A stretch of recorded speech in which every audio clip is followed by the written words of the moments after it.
اصل آنکھ پتہ ہے کب کھلے گی؟ مرنے کے بعد۔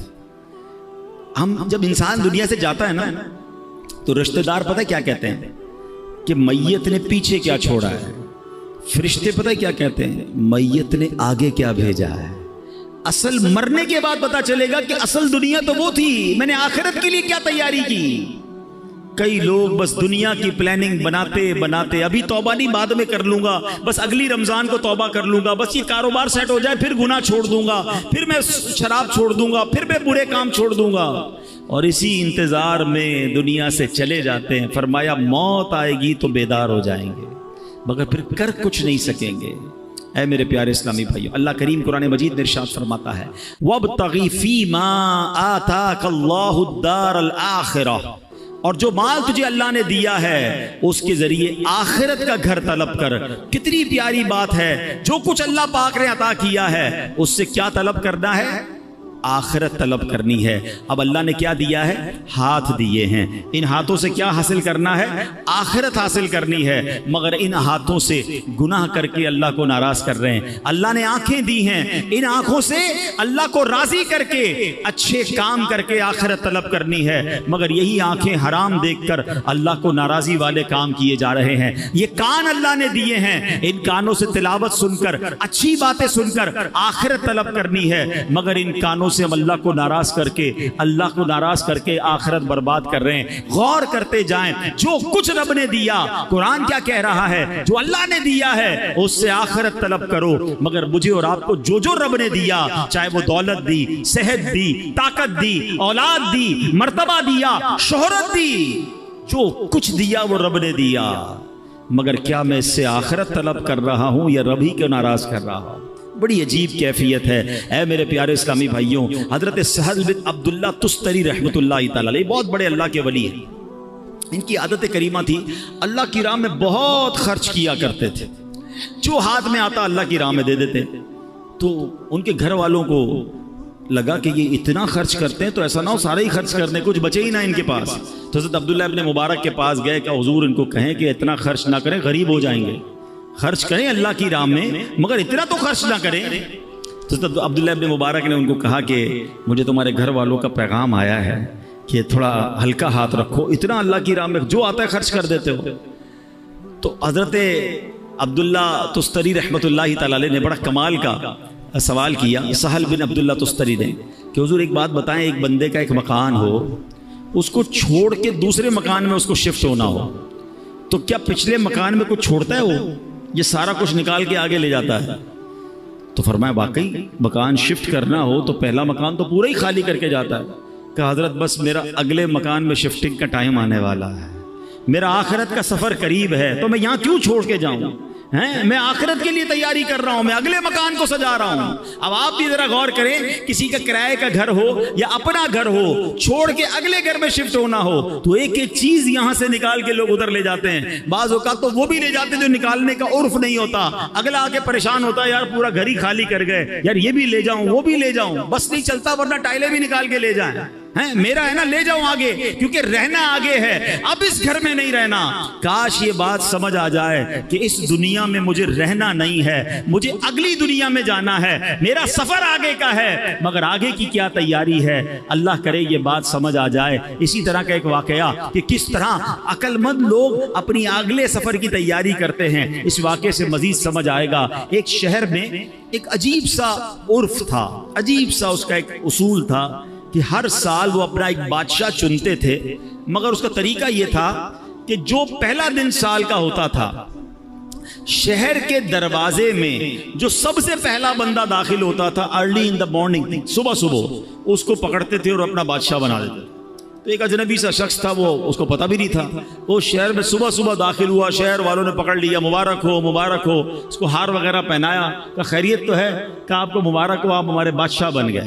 کیوں بادشاہ بن گیا؟ کہ ہمارا اصول ہے جو سال کے پہلے دن سب سے پہلے شہر میں داخل ہوتا ہے وہ بادشاہ۔ کہ اچھا تو کتنے ٹائم کے لیے بادشاہ؟ کہ 1 سال کے لیے۔ وہ تھا بڑا عقل مند آدمی، کہتا ہے 1 سال کے لیے؟ کہ ہاں۔ کہ پہلے جو مجھ سے پہلے بادشاہ تھے وہ سارے کہاں گئے؟ کہ وہ 1 سال حکومت کرتے ہیں، پھر ہم ان کو ایک جنگل میں جا کے پھینک کے آ جاتے ہیں، اور اس جنگل کے اندر وہ بھوکا پیاسا مر جاتا ہے، اگر بھوکا پیاسا نہیں مرتا تو سانپ بچھو کھا جاتے ہیں. اس نے کہا اچھا. اب اس نے بڑی عقل بندی کی. اس نے پہلے تو پورے شہر والوں کے کام بڑے اچھے کیے, ان کے مسائل حل کیے, اور پھر غیر محسوس انداز میں اس نے اس شہر سے اس جنگل تک کا روڈ بنوایا. اچھا روڈ بن گیا تو وہاں اس نے لوگوں کو بسانا شروع کیا. آہستہ آہستہ کھانے پینے کی دکانیں بھی وہاں لگا دی. اب جب سال پورا ہوا تو لوگوں کو کہا ٹھیک ہے بھائی میرا ٹائم پورا ہو گیا, مجھے بھی اسی جنگل میں چھوڑ کے آ جاؤ. تو جو شہر کے بڑے لوگ تھے انہوں نے کہا آپ بڑے سمجھدار ہیں, آپ نے اس جنگل بیابان کو بھی شہر بنا دیا, ادھر بھی جناب اتنی رونق کر دی کہ ہم آپ کو ادھر بھی لے کے جائیں گے تو آپ کو کوئی پرابلم نہیں ہوگی. ہمیں ایسے ہی عقل مند بادشاہ کی ضرورت تھی, اب ہم سب نے مل کر فیصلہ کیا ہے آپ ہی ہمارے بادشاہ رہیں گے. اب بظاہر تو یہ واقعہ ہے, مگر کیا مجھے اور آپ کو ایک شہر میں نہیں جانا ہے؟ مجھے اور آپ کو ایک اور دنیا میں نہیں جانا ہے جہاں سانپ اور بچھو بھی ہو سکتے ہیں؟ اللہ ناراض ہوا تو قبر میں سانپ اور بچھو بھی تو ہو سکتے ہیں نا. جہنم کی آگ اور جہنم کا عذاب کتنا خطرناک ہے, مگر ہم میں سے کون ہے جو اس جہان کو, آخرت کے معاملات کو آسان کرنے کے لیے یہاں سوچ رہا ہے کہ یار یہیں رہ کر میں آخرت بہتر کر لوں. ایک اور واقعہ میں نے پہلے بھی بیانات میں سنایا ہے کہ ایک ملک تھا, یہ بھی حکایت ہے ایکچولی, یہ اس طرح کی حکایتیں چوٹ کرنے کے لیے ہوتی ہیں, کہ ایک ملک میں ایک مقابلہ کروایا گیا کہ اس پورے ملک میں سب سے بڑا بے وقوف کون ہے. اب ہے نا بڑی عجیب بات, بے وقوفوں کا مقابلہ کون کرتا ہے؟ بہرحال مقابلہ ہوا, وزیروں نے سلیکٹ کیا کہ بادشاہ سلامت ہم نے جان لیا ہے کہ یہ بندہ سب سے بڑا بے وقوف ہے. چیک کر لیا. اس کو اس نے اپنی سونے چاندی کی خوبصورت سی مالا ہار پہنایا اور اس کو گھر بھیج دی. وہ بندہ بڑا خوش گھر آ گیا. تھوڑے دنوں بعد اس کو کسی نے بتایا کہ بادشاہ سلامت بڑے بیمار ہو گئے ہیں. اچھا چلو میں جا کے ملتا ہوں بادشاہ سلامت سے. بادشاہ کے پاس گیا, کہا بادشاہ سلامت کیسے ہیں آپ, ٹھیک ہیں؟ تو کہا بس اب تو آخری لمحات ہیں, یہ دنیا چھوڑ کر جا رہا ہوں. کہتے ہیں اچھا بادشاہ سلامت کہیں اور جا رہے ہیں؟ تھا تو بے وقوف نا. کہاں بس اب یہ دنیا یہ جہان چھوڑ کر اگلے جہان میں جا رہا ہوں. تو بادشاہ سلامت یہ بتائیے, یہاں تو اتنا بڑا محل ہے, اتنے سارے کمرے ہیں, جدھر جا رہے ہیں ادھر محل بنا لیا ہے؟ بادشاہ کہتا ہے وہاں تو جھونپڑی بھی نہیں بنائی ہے. اچھا بادشاہ سلامت میں دیکھ رہا ہوں آپ کے پاس بڑے پیسے ہیں, یہاں پر بڑے ہیرے جواہرات ہیں, جدھر جا رہے ہیں ادھر آپ نے پیسے بھجوا دیے؟ کہا نہیں ادھر تو پھوٹی کوڑی بھی نہیں ہے. کہ بادشاہ سلامت ادھر میں دیکھ رہا ہوں آپ کے آگے پیچھے اتنے خادم خادمائیں ملازم, جدھر جا رہے ہیں ادھر کچھ ملازم بھجوائے نہیں بھجوائے؟ کہا ادھر میرا کوئی خدمتگار نہیں ہے. تو اس بے وقوف نے پتہ کیا کیا, جو اپنی مالا تھی نا جو بادشاہ نے پہنائی تھی اس کو اتاری اور اس کو بادشاہ کو پہنا دی. کہ مجھ سے بڑے بے وقوف تو پھر آپ ہوئے نا. آپ کو پتا ہے کہ میں کسی اور دنیا میں جا رہا ہوں, نہ گھر بنایا, نہ پیسے بھجوائے, نہ ملازم بھجوائے, تو بڑے بے وقوف تو آپ ہوئے. اب صحیح بتاؤ یہ ہم سب کے دلوں کے لیے کیسی چوٹ ہے. ہم سب کا گھر ہے, بے شک چھوٹا ہے بڑا جو بھی ہے, آخرت میں گھر بنایا. ہم سب کے پاس کچھ نہ کچھ یہاں رقم ہے, کچھ پیسے, کچھ صدقہ خیرات کر کے آخرت کا خزانہ جمع کروایا. صرف پیسوں سے نہیں, سجدوں کے ذریعے, تلاوت کے ذریعے, ذکر و اذکار کے ذریعے, اللہ کی رضا کے ذریعے کچھ آگے کی راحتیں جمع کی. نوبڈی کیئر, کوئی بات بھی نہیں کرتا مرنے کے بعد کی. جو بات کرنی ہے دنیا کی, جو پلاننگ کرنی ہے دنیا کی. پتہ ہے شیطان نے ہمارے ساتھ ایک گیم کی ہے, ہمیں موت کی بات کرنے نہیں دیتا ہے. ہو سکتا ہے ابھی بھی جو بات کر رہا ہوں نا کسی کے دل میں خیال آ رہا ہوگا یار یہ مولانا صاحب کیا مرنے کی باتیں کر رہے ہیں, آخرت کی باتیں کر رہے ہیں, قبر کی باتیں کر رہے ہیں. بھائی یار دنیا کی بات کرو.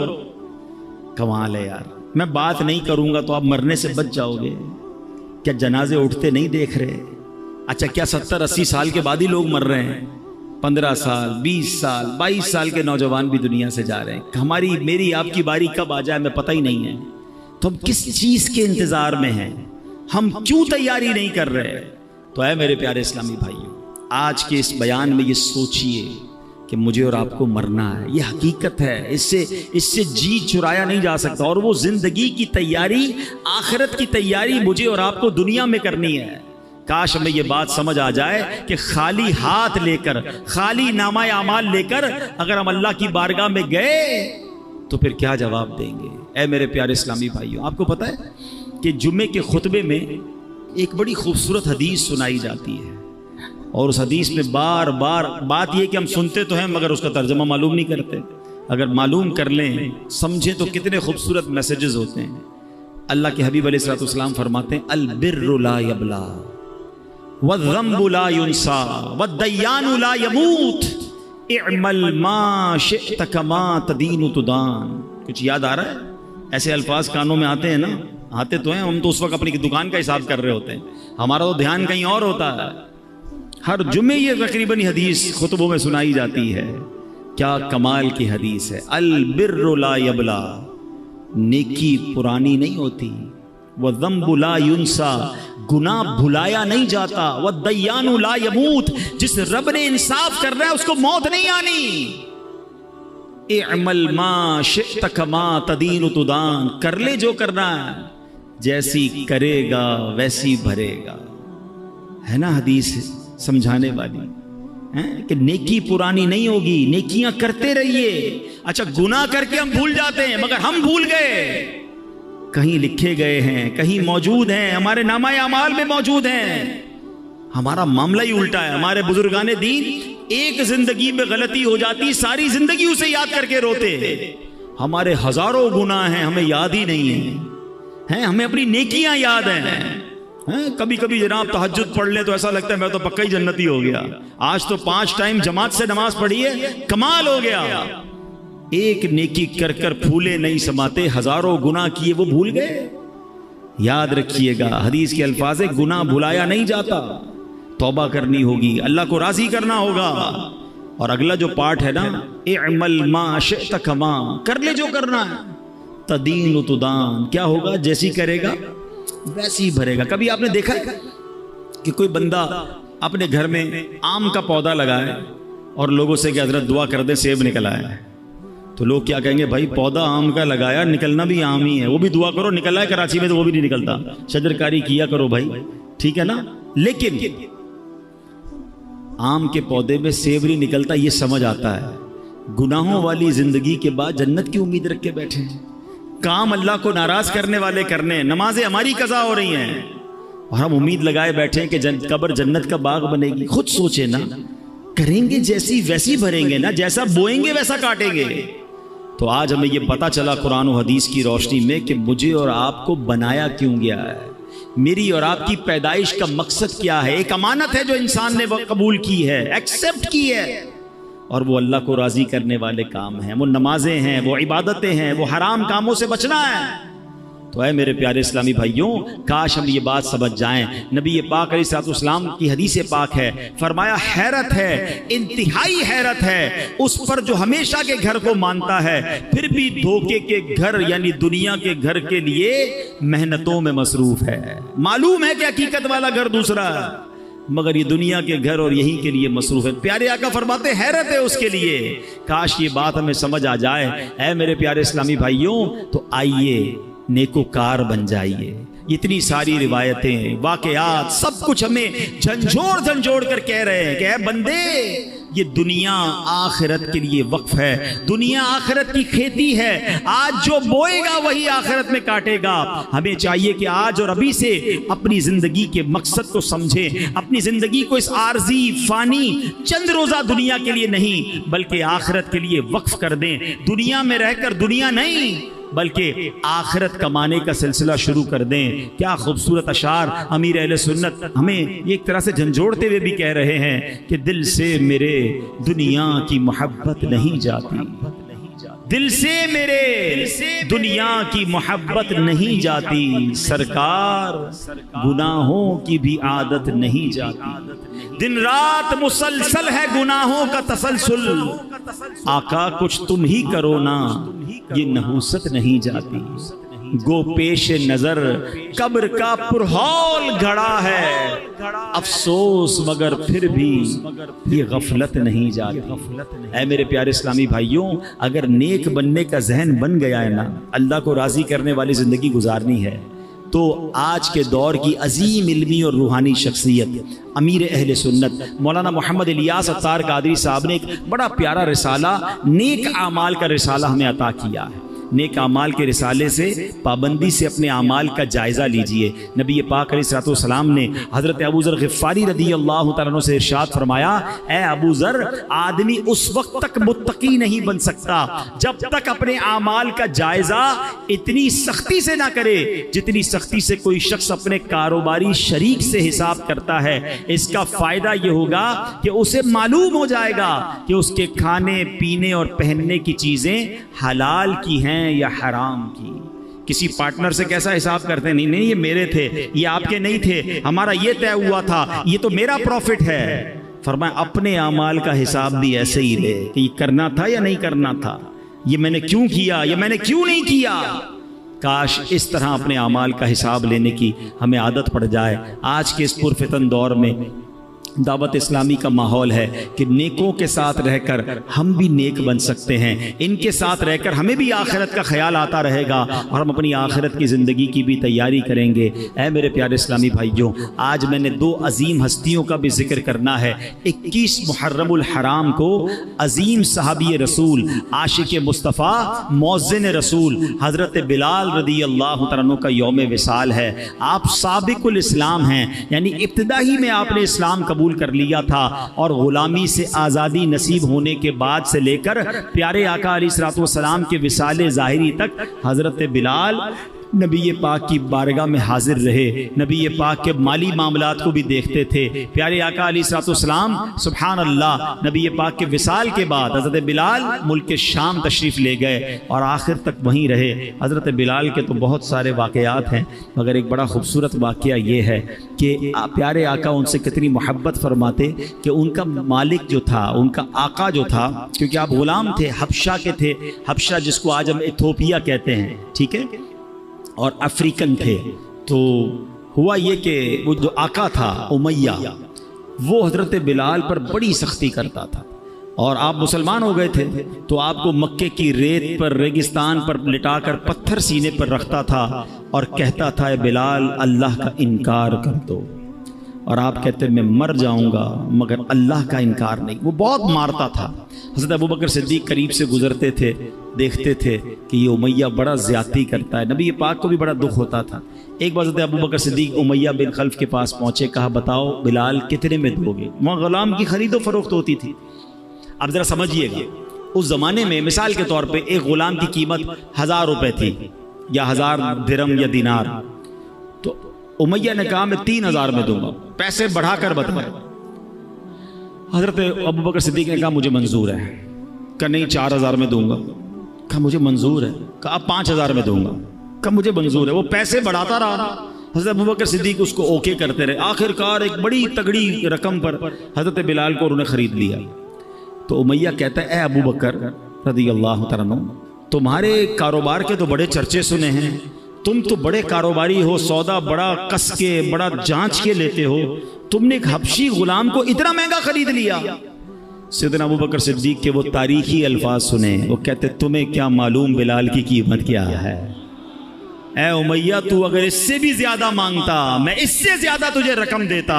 حضرت بلال کو لیا اور نبی پاک کی بارگاہ میں حاضر ہوئے، کہ حضور بلال حاضر ہے، حضور بلال کو آزاد کروا کے لایا ہوں۔ اللہ اکبر، نبی پاک اتنا خوش ہوئے، فرماتے اے ابو بکر بلال کو خرچ کرنے میں جو رقم خرچ کی ہے نا، اس میں کچھ پیسے میرے بھی شامل کر لو۔ حضرت ابوبکر کہتے ہیں حضور میرا جو کچھ ہے سب آپ ہی کا تو ہے۔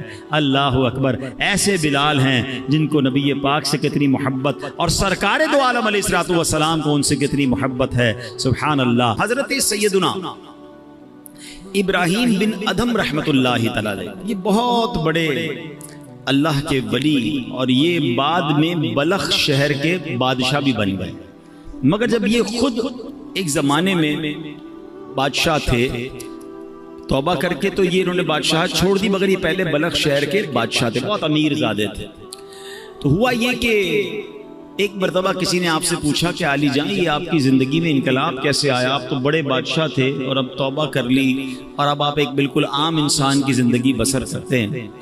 تو فرمایا میں خراسان کے شاہی خاندان سے تھا، یہ ان دنوں کی بات ہے جب میں جوان تھا۔ ایک دن میں شکار کے ارادے سے جنگل میں نکلا اور میں شکار کے لیے جانور ڈھونڈ رہا تھا، اچانک مجھے غیب سے ایک آواز آئی، کوئی کہنے والا کہہ رہا تھا، اے ابراہیم کیا تمہیں اس لیے پیدا کیا گیا ہے؟ میں نے گھبرا کر ادھر ادھر دیکھا، کوئی بھی نظر نہیں آیا۔ مجھ پر سختہ طاری ہو گیا کہ یہ کس کی آواز تھی۔ تھوڑی دیر کے بعد جب میں دوبارہ نارمل ہو گیا، حواس میرے دوبارہ جو ہے وہ بحال ہوئے، پھر جانور ڈھونڈنے لگا، پھر شکار کے لیے آگے گیا۔ کچھ ہی دور چلا تھا کہ جس زمین پر میں چل رہا تھا اس کے اندر سے آواز آئی، اے ابراہیم اس میں کوئی شک نہیں کہ تمہیں ان کاموں کے لیے پیدا نہیں کیا گیا۔ اس غیبی آواز نے میرے دل کی دنیا بدل دی۔ میرا ملازم جو بکریاں چرا رہا تھا اس کو میں نے اپنا قیمتی لباس دے دیا، اس کا اونی لباس میں نے خود پہنا، سب کچھ چھوڑ چھاڑ کر میں مکہ مکرمہ کی طرف چلا گیا۔ حضرت ابراہیم بن ادم کی زندگی کے اور بھی بڑے پیارے واقعات ملتے ہیں کہ یہ بادشاہت چھوڑنے کے کیسے کیسے واقعات ہوئے۔ کہ ایک بار کیا ہوا کہ آپ فرماتے کہ میرا بڑا زبردست محل تھا، ایک شخص اندر آیا، اسٹرینجر تھا، میں جانتا نہیں تھا، کوئی ان نون آدمی تھا، مگر اندر آ کر وہ کہتا ہے کہ مجھے یہ مسافر خانہ اچھا نہیں لگا۔ حضرت ابراہیم بن ادم کہتے ہیں اتنا بڑا محل، اتنا بڑا بادشاہ کا محل، کہتے ہیں مسافر خانہ؟ کہتے ہیں حضرت آپ کو مسافر خانہ نظر آ رہا ہے؟ اتنا بڑا محل ہے، اتنی شاندار کمرے ہیں۔ تو بزرگ کہتے ہیں یہ بتاؤ تم سے پہلے یہاں کون رہتا تھا؟ کہا میرے والد رہتے تھے۔ کہا اس سے پہلے کون رہتا تھا؟ کہا دادا رہتے تھے۔ اچھا اس سے پہلے کون تھا؟ کہا پردادا رہتے تھے۔ تو کہا پھر بتاؤ مسافر خانہ کس کو کہتے ہیں؟ ایک آتا ہے پہلا چلا جاتا ہے، پھر اگلا آتا ہے تو اس سے پہلے والا چلا جاتا ہے، ایک آ رہا ہے دوسرا جا رہا ہے، مسافر خانہ نہیں تو کیا ہے؟ کہتے یہ بات مجھے میرے دل پہ اثر کر گئی کہ واقعی جس محل کو، جس جائیداد کو، جن چیزوں کو میں سب کچھ سمجھ رہا ہوں یہ تو جانے والی ہے۔ اور پھر حضرت ابراہیم بن ادم رحمت اللہ تعالی علیہ نے یہ بات جب اپنے کے دل میں بیٹھ گئی نا تو وہ اللہ تعالیٰ کی راہ میں نکل گئے، اپنا سارا مال اللہ کی راہ میں خرچ کیا، تارک الدنیا ہو گئے۔ تو آپ ایک بار دریا کے کنارے بیٹھ کر گدڑی سی رہے تھے تو ایک قریبی ریاست کا بادشاہ وہاں سے گزرا، اس نے کہا اے ابراہیم اتنی بڑی بادشاہت چھوڑ دی، آج دریا کنارے بیٹھ کر اپنی رضائی خود سی رہے ہو، تمہارے آگے پیچھے تو بڑے نوکر چاکر تھے، اس سے کیا ملا تمہیں؟ حضرت ابراہیم بن ادم نے وہ جو سوئی جس سے آپ رضائی سی رہے تھے آپ نے وہ دریا میں ڈال دی اور دریا میں آواز لگائی کہ اے دریا کی مچھلیوں میری سوئی تلاش کر کے دو۔ جو بادشاہ تھا وہ دیکھ کر حیران ہو گیا کہ بہت ساری مچھلیاں اوپر آئیں، کسی کے منہ میں سونے کی سوئی ہے، کسی کے منہ میں چاندی کی سوئی ہے، سب ایک ایک سوئی لے کر آ گئے۔ آپ نے فرمایا نہیں مجھے میری سوئی چاہیے۔ دوبارہ ایک مچھلی گئی اور سوئی لے کر آئی۔ حضرت ابراہیم بن ادم نے اس بادشاہ کو دیکھ کر کہا بتاؤ تمہاری حکومت اچھی ہے یہ حکومت اچھی ہے؟ جو اللہ کے لیے قربان کرتا ہے، جو اللہ کی طرف چل پڑتا ہے، اللہ پھر مخلوق کے دلوں میں اس کی عزت ڈال دیتا ہے۔ اے میرے پیارے اسلامی بھائیوں، حضرت ابراہیم بن ادم رحمت اللہ تعالی سے جو سوال کیا گیا تھا نا یہ بڑا اہم سوال ہے۔ ہم نے آج اپنے آپ سے بھی یہ سوال کرتے رہنا چاہیے۔ آپ سے کیا غیبی آواز آئی تھی؟ الہذا خلقتا، کیا تمہیں اس لیے پیدا کیا گیا ہے؟ اب ہم اپنے بارے میں غور کریں۔ ضروری تو نہیں کہ ہر کسی کو غیبی آواز آئے، مگر اس واقعے سے ہم سب کو اپنے آپ سے بار بار پوچھنا ہے۔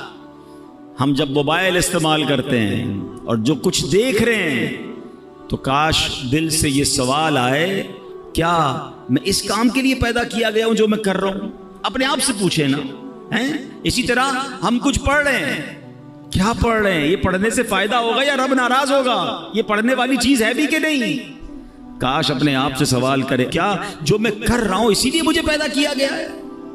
ہم کہیں جا رہے ہیں، کس طرف جا رہے ہیں؟ نیکی کی طرف یا بری محفل کی طرف؟ شراب کھانے کی طرف، جوا کھانے کی طرف، بے حیائی کی طرف، دوستوں کے ساتھ برے کاموں کی طرف؟ کاش دل سے یہ سوال آ جائے کیا تجھے اس لیے پیدا کیا گیا جس لیے تو جا رہا ہے؟ ایک ایک چیز ہم کاروبار کر رہے ہیں، جو بھی کاروبار کر رہے ہیں اپنے آپ سے پوچھیں کیا مجھے اس لیے پیدا کیا گیا جس انداز سے میں کاروبار کر رہا ہوں؟ ہم غور کر لیں اپنے ہر عمل پر۔ اے میرے پیارے اسلامی بھائیوں، اگر ایسا نہیں ہے تو پھر ایسا نہ ہو کہ رب عز و جل مجھ سے ناراض ہو جائے، کہیں میں اپنی زندگی غلط یا فضول کاموں میں تو نہیں گوا رہا ہوں۔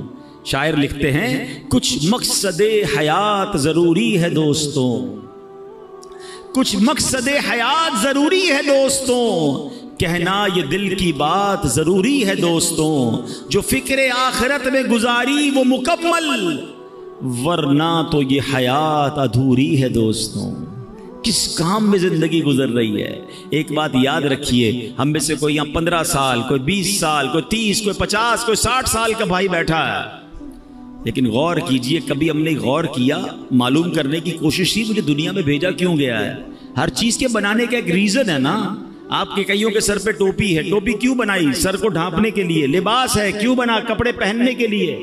گھڑی ہے، کیوں ہے؟ ٹائم بتانے کے لیے۔ قلم ہے، کیوں بنائی؟ لکھنے کے لیے۔ اشرف المخلوقات بنا دیا رب نے، کس لیے؟ پتہ ہی نہیں ہے کہ میری تخلیق کا، مجھے بنانے کا مقصد کیا ہے۔ اور ایک اور سوال میں کرنا چاہوں گا، آپ کے جیب میں قلم ہوتی ہے، جب تک لکھتی ہے کہاں رہتی ہے؟ جیب میں، سینے کے ساتھ۔ لکھنا بند کر دے، ختم کر دے، پھر کہاں جاتی ہے؟ ڈسٹ بن میں۔ مقصد ختم ہو گیا نا، اب اس پین کا حاصل کوئی نہیں ہے۔ اگر میں اور آپ مقصد کے مطابق زندگی نہیں گزار رہے تو پھر کہاں جائیں گے؟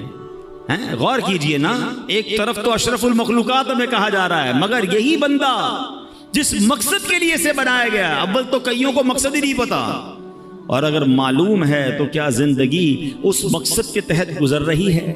اب مولانا جلال الدین رومی بہت مشہور صوفی بزرگ ہیں، فرماتے ہیں اگر تمہیں بادشاہ کسی خاص کام کے لیے بھیجے، چلے آج کی زبان میں کہہ دوں کہ آپ کا کوئی سیٹ ہے، باس ہے، کہیں آپ جاب کرتے ہیں، ٹھیک ہے نا، آپ کا افسر ہے، آپ کو کہے خاص کام ہے، فلاں کام کر کے آؤ، آپ وہ کام کرنے نکلیں اور راستے میں بہت سارے دوسرے کام کرنے